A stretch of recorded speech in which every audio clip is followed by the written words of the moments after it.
Hey Mustangs, welcome back to another episode of The Spill. It's Wednesday, April 3rd, 2019. I'm your host, Ashlyn Occhiona, and I'm here with Kristen Anderson. On this episode of The Spill, we'll be reporting on a recent holiday, a teen who made a mistake, and a Tennessee organization. Stay tuned for the latest.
In world news, yesterday was International Autism Awareness Day, which kicked off Autism Awareness Month.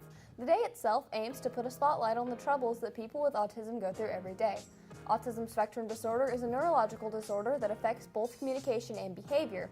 While the disorder can be diagnosed at any age, it is considered to be a developmental disorder because the symptoms generally begin to appear in the first 2 years of life.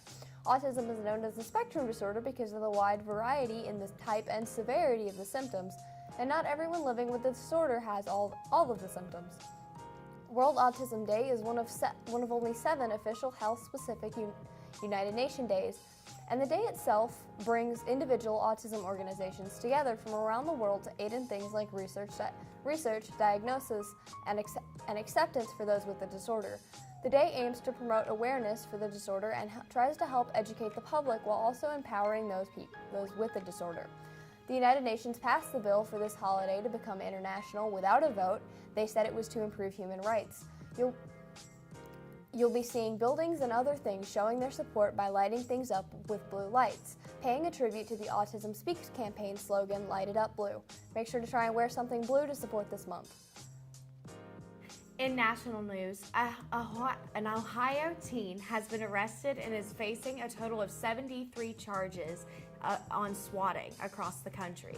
Swatting, according to officials, is the act of making false police reports about an urgent or violent crime to lure the law enforcement or SWAT teams to a location. In this case, the 17-year-old resident of Mahoning County, Ohio, has made a series of prank calls to the police in upstate New York and all over the country. The teen was charged with 40 felony and 33 misdemeanor delinquency charges for such calls like the one he made on August 11th, claiming he had committed a murder and had a hostage at a home in Kent, New York. Putnam County Sheriff Robert L. Langley Jr. says he hopes the case will dissuade others from trying this type of activity. In local news, one Tennessee group is trying to combine church and state and throw one of our country's founding laws, as well as a federal law, right out the window. The Tennessee bill that would allow adoption and foster care agencies to discriminate against same-sex couples is part of a national effort by conservative Christian activists aimed at infusing religion into the public sphere. The group wants to bring back God to America. The adoption bill is linked to the Congressional Prayer Caucus Foundation drive to pass the state legislation advancing religious issues. The group seems to be ignoring the Title VII of the Civil Rights Act of 1964 because it does not allow gender identity-based discrimination. I'm very interested to see how far this group goes before they are shut down because of the separation of church and state. And now, after the break, Ashlyn brings us the name of the last survivor of the U.S. African slave trade, so stay tuned.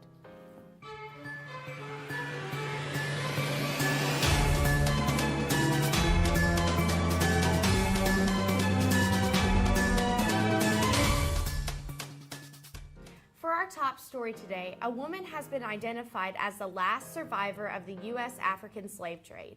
Hannah Durkin, a lecturer in Newcastle University in the UK, has pieced together the life of a woman named Radoshi, whose life as a slave has been tracked down to 1860, when the last slave trade ship carrying 116 people docked in the U.S. During her research, Durkin discovered that Radoshi was forced to marry on board the ship, and the two were bought by a man named Washington Smith in Alabama. She was forced to work on Smith's plantation and his house for upwards of 5 years, where she was renamed Sally Smith. After the emancipation in 1865, she continued to live on the Smith plantation and came into contact with early civil rights activists such as Amelia Bonneton Robinson. Her life was documented by Bonneton Robinson as well as other activists and historians. That's all for your news today. Now for your Wonka Valley announcements.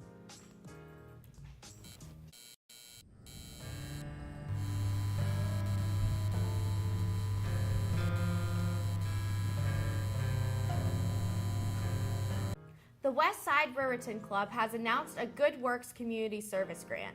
The top 3 applicants will be awarded $200, $100, and $75 awards. Application forms are on the front counter in the main office and must be returned to Ms. Black by Wednesday, April 17th. Ask your guidance counselor if you qualify for admissions into the advanced placement classes for the 2019-2020 school year. The classes available as of March 6, 2019 are AP Human Geography, World History, U.S. History, Literature and Composition, Language and Composition, Calculus, Chemistry, Statistics, Psychology, and Government. These classes look great on scholarships and school applications, so you don't want to miss out on this golden opportunity.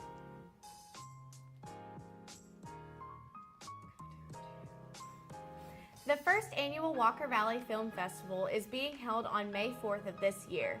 Any student at Wonka Valley can submit a film to compete in the festival. Categories include drama, comedy, music video, news story, and experimental. For more information, see Mr. McKay in the spill room. DVD copies of Wonka Valley's production of Shrek are available now. Purchase them at the school store for $15 a copy. That's all for your school announcements. Now on to your pop culture news.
Okay, do that again. Just come in here.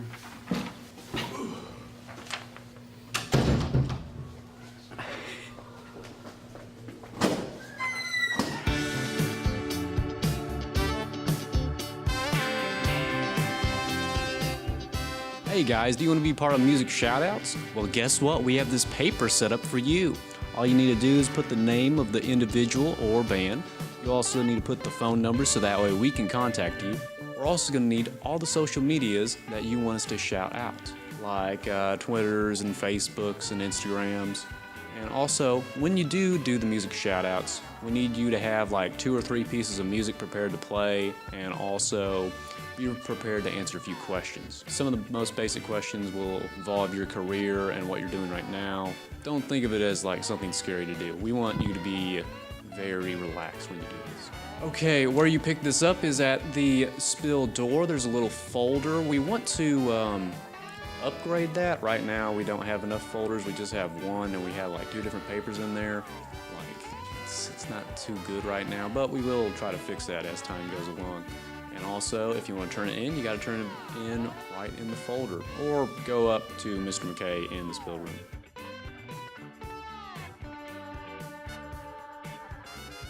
Okay, thank you for watching. I'm Kevin Glover, and that's the end of this commercial ad thing.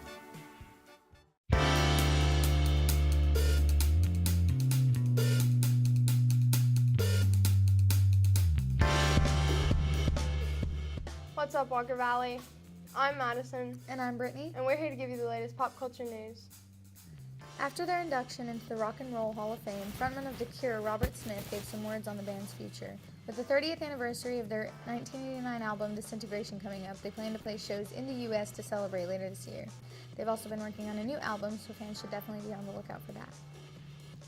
After Lori Loughlin and her husband faced backlash for the college admissions scandal that took place last month, it appears that this had put a deterrent on their relationship with their two daughters, Olivia Jade and Rose.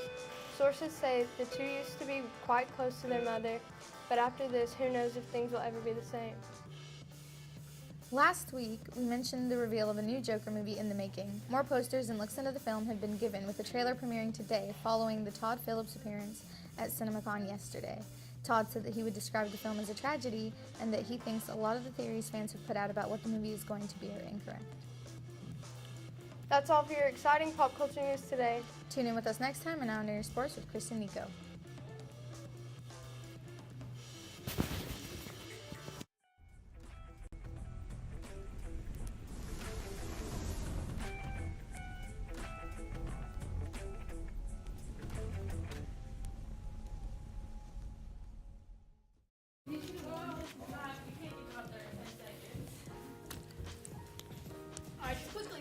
This is a good show.